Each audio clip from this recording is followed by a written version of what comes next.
Instructor Sarah? Tova? What are you guys doing out here? Oh, just a little bracer-to-bracer information swapping.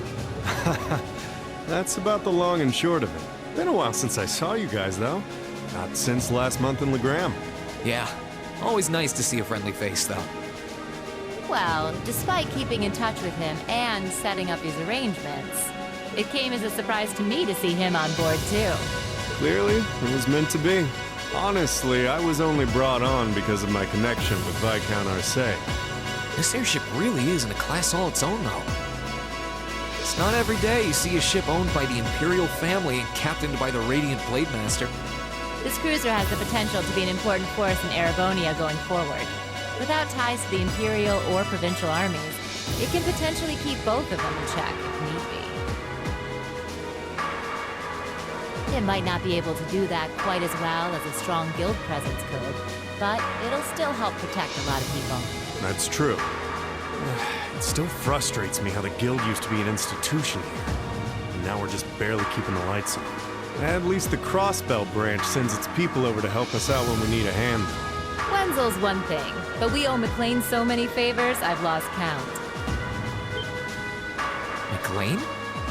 Wait, are you talking about... Oh, yeah, I guess you would have heard of him. He's an A-rank bracer over at the Crossbell branch. A guy we used to work with named Wenzel works there now too. Wait, maybe we should back it up a bit. The guy we're talking about is Arios McLean, aka the Divine Blade of Wind. The name probably sounds familiar to you because he's also a practitioner of the 8 Leaves One Blade style. Yeah, that's who I was thinking of. I've never met him myself, but I heard a lot about it from my master. He mastered the school's second form. It sounds about as untouchable as anyone who holds the title of Divine Blade. Well, he's pretty damn strong, I'll give you that. Bailed me out of more tough spots than I'd like to admit. Speaking of, you know who else is a student of the 8 Leaves School? Cassius Bright. We were talking about him before, remember? He's the bracer who took command during that big incident 2 years ago. Though from what I heard, he left the way of the sword behind a while back. Cassius Bright was here in Erebonia. Wait, 2 years ago. It was an eventful time, to put it lightly. And yeah, we have Cassius to thank for getting us past that. But afterward, well, you know the story from there. They shuttered guild branches all across the Empire, one after the other, and your dear, sweet instructor was out of a job. I'd be glad to give you all the grisly details, but it's a long story. We should probably save it for another time. But hey, the guild seems to have a good track record with folks from the 8 Leaves School. Maybe you should consider a career as a bracer. Door's always open, you know? Me? A bracer? Huh. I never really thought about it before. Hey, there's enough of us singing the bracer blues without you trying to recruit my students. Never hurts to start them early. Seriously, though, we're always looking for more good people. If that's something you wanted to do, I wouldn't turn you down. I'll give it some thought.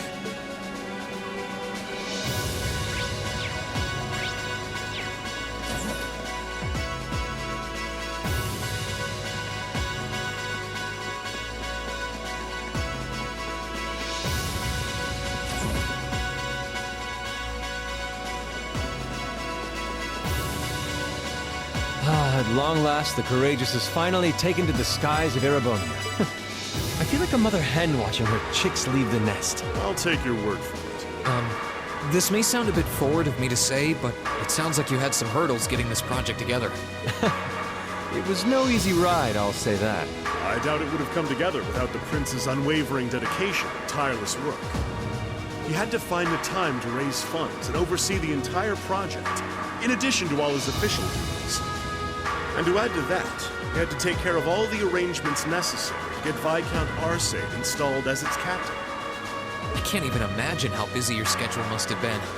Even from a student's perspective, it sounds brutal. Well, for this ship to have any weight as a deterrent, I needed the Viscount. Thankfully, he agreed to my request.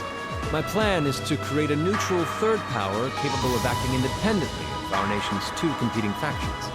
You can think of the Courageous as the first physical embodiment of that idea. A third party, huh? I feel like I'm starting to understand at least part of what it is you're trying to accomplish. The road will be a difficult one, though.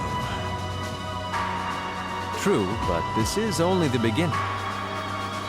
Seeing this ship soar through the clouds for the first time moves my heart, just as when Class 7 was formally established. I look forward to seeing what the future holds for the courageous, and for the brave men and women of your class. Your Highness. We live in interesting times. The political situation across the Empire seems to grow more ominous by the day. But, with any luck, making a real show out of this ship's launch will push back against the prevailing climate. Well, that's the hope at least. Either way, you'll have your whole life to split hairs about politics. For now, give your attention to your field study. Thank you. I know you have high expectations for us, and I hope we'll be able to meet them.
Attention all crew members and passengers. We will soon be entering Ruhr airspace. Please prepare for landing and make sure you have all personal effects with you before disembarking. Sounds like we're almost there. That was a shorter flight than I'd expected. Guess I'd better go round up the others and start getting ready.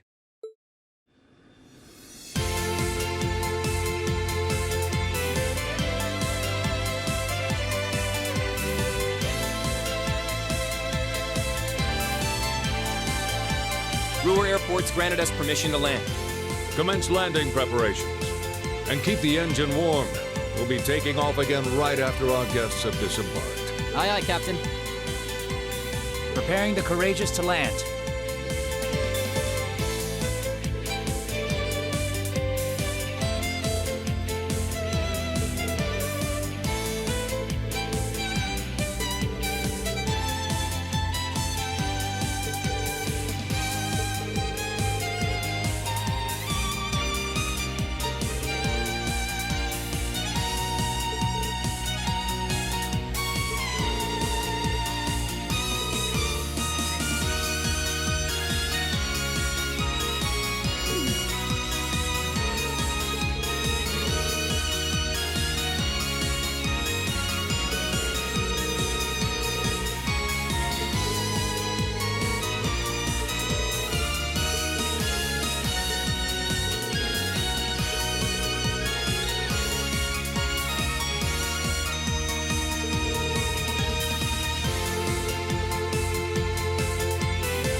To welcome you to Ruhr, home of the Reinford Company. I sincerely hope that your field study here will be a fulfilling one.